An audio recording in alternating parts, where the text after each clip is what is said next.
Le doy la bienvenida a la entrevista aquí en Mega Noticias a la directora ejecutiva de la Sociedad Mexicana de Salud Pública, la doctora Sonia López Álvarez. Doctora, bienvenida. Y bueno, se ha visibilizado la situación de las zonas, verdaderas zonas de riesgo para el ejercicio de la medicina y la salud pública.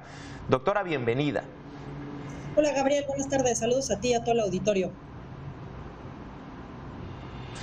¿Cuál es la situación actual? Es una situación que se ha visibilizado y ha cobrado mayor relevancia tras el anuncio de la convocatoria de los médicos cubanos, de los 500 médicos cubanos. Y ahora pues estamos conociendo ya más a detalle la situación por la que atraviesa, no solamente en el tema laboral en cuanto a los insumos y las instalaciones, que en algunas comunidades son deplorables, sino también el riesgo que lleva ir a una de estas comunidades alejadas. Son verdaderas zonas de riesgo, doctora.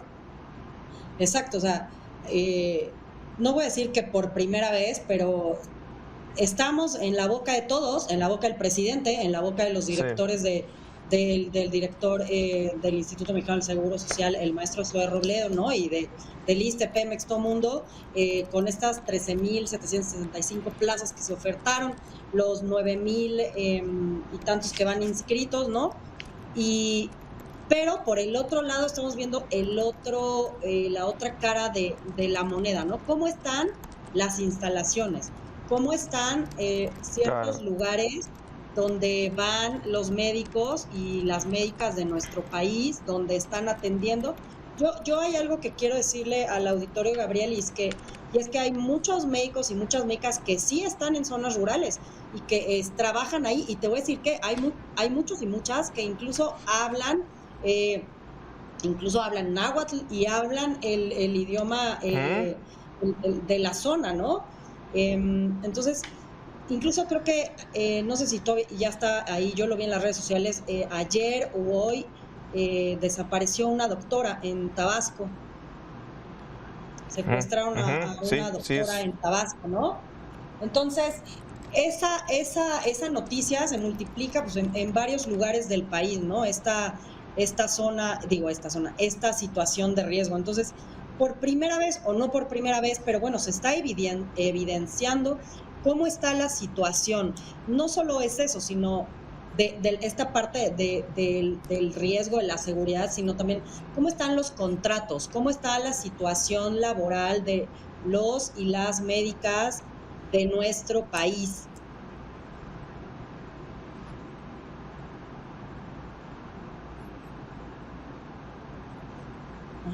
Claro, es una pregunta interesante y leo algunas notas sobre lo que comentaba una residente del Hospital Regional de Alta Especialidad, del doctor Gustavo A. Rovirosa, allá en Tabasco. Pues hay un hermetismo, se trata de esta joven Minerva Marmolejo, residente de traumatología de este hospital, y bueno, hasta el momento, hasta esta hora de la mañana no se sabe nada, y el propio nosocom, el propio hospital, no ha informado más, no hay actualización. A ver, doctora, la pregunta que me lleva, y esta pregunta ¿cuáles son las condiciones laborales, independientemente de que como parte de su formación tiene que haber estas residencias, estos servicios, esta aportación que da el médico, el residente, y bueno, lo mandan a las comunidades? ¿Cuáles son las condiciones actuales en las que están realizando estas prácticas? Eso es por un lado. Y por otro lado, las condiciones laborales actuales ya de los médicos que dicen, oye, espérame, yo no quiero ir a esa zona. Doctora. Pues mira, de la carrera, que son, dependiendo en dónde la realizas, son entre 6 y 7 años de carrera de médico, ¿no? Terminando la carrera tienes que hacer un servicio social, que la mayoría de las plazas son en zonas rurales y algunas son en investigación, ¿no? Entonces, eso te tienes que ir a una zona rural, no hay más. Son centros de salud en zonas rurales. Digamos que voy a decir que unas son más rurales y otras menos rurales. Menos rurales me refiero a que están como más pegadas a las ciudades, y otras que sí están en zonas más rurales. Llegas a un centro de salud, que hay diferentes tipos de centro de salud, y te encuentras pues un poco de todo. Sí puede haber medicamentos, puede que no haya medicamentos, pero en un centro de salud básico rural lo único que tienes son medicamentos del primer nivel de atención y pues tu camino de exploración, tú tienes que llevar tu estetoscopio, tú tienes que llevar tu estuche de diagnóstico. Ahora, cuando un médico entra a la especialidad, porque ya es un médico general, ya es un médico con cédula profesional, o sea, ya es como un licenciado en administración de empresas o un arquitecto, Sí, ya. va a ser una especialidad, ¿ok? Entonces, cuando un médico decide entrar a una especialidad, hace un examen nacional de residencias donde compite contra el resto de médicos que quieren hacer una especialidad en el país, ¿no? O sea, cada año se ofertan diferentes plazas en diferentes lugares, ¿no? Entran a la especialidad y son entre 3 y 7 años o incluso más, dependiendo qué especialidad quieras hacer.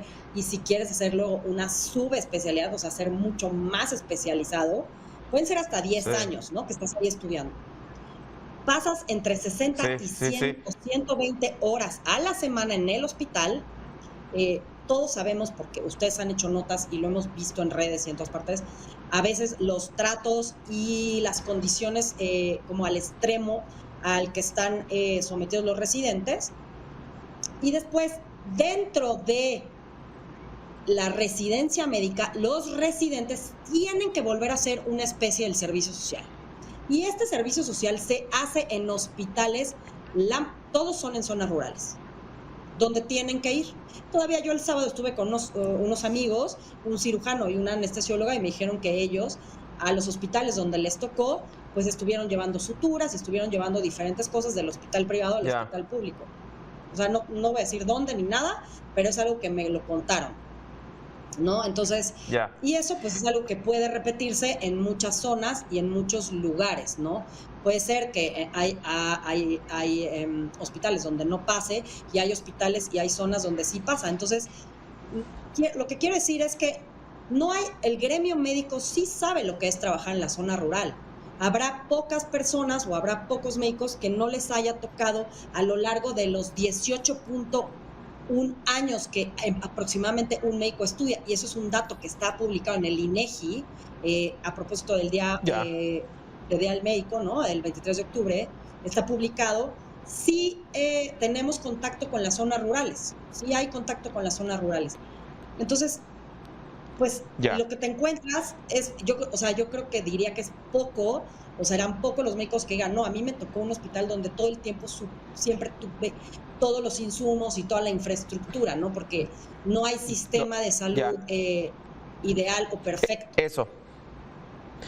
Eso, justamente eso, doctora. Y bueno, sumo información a lo que comentaba de Tabasco. Estudiantes de medicina, doctores y personal están protestando en el Palacio de Gobierno allá en Villahermosa, justo lo que comentábamos sobre este caso de Tabasco. Cierro paréntesis, que eso va a dar de qué hablar el día de hoy. Ahora, ¿será que la discusión intencional del presidente o del gobierno al iniciar con esto de los médicos cubanos es desviar la atención? Porque en realidad lo que me parece aquí es que no estamos hablando de las condiciones en las que se tienen los centros de salud de la zona rural, independientemente de la seguridad pública. Es decir, llegas llegas a un centro rural y te encuentras que yo creo que ni siquiera tiene, ya por decirlo mucho, aire acondicionado. Como usted decía, ¿será que esa discusión no se está dando o apenas, o no se había querido dar, doctora? Yo creo que a lo mejor y ni siquiera está como en la mira, ¿no? Esta parte de qué sí hay y qué no hay.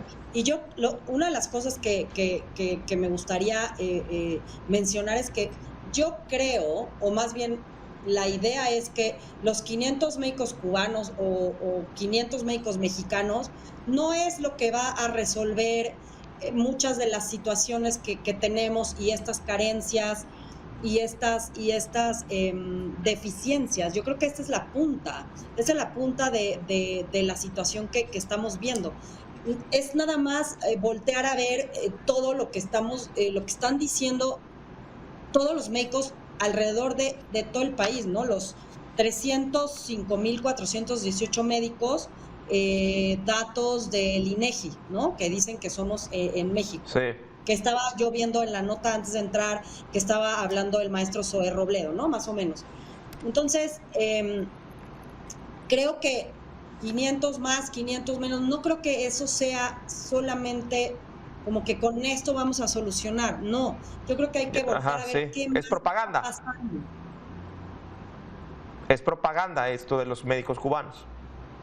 Pues propaganda no sé muy bien a qué o cómo, pero creo que sí, pues eso no es, o sea, eso es como la punta del iceberg de todo lo que realmente está ocurriendo, ¿no? Y algo que sí me gustaría volver a recalcar es que los médicos, los 305,000 médicos que vemos en México, sí sabemos lo que es trabajar en zonas rurales, sí hemos estado en zonas rurales. Es más, diría que deben ser muy pocos los que Claro. no han estado nunca en una zona rural. Cierro esta charla, doctora. El día de hoy estarían ustedes dando una conferencia de prensa sobre, haciendo una reflexión sobre la suficiencia de ser médico en México, doctora. Así es, el día de hoy a las 5 de la tarde vamos a hacer una conferencia de prensa en el World Trade Center. Es Ser médico en México, reflexiones sobre la suficiencia. Y se van a tocar todos estos temas, ¿no? Un poco, ¿somos suficientes? ¿No somos suficientes? Hay que enfocarse más en el primer nivel de atención.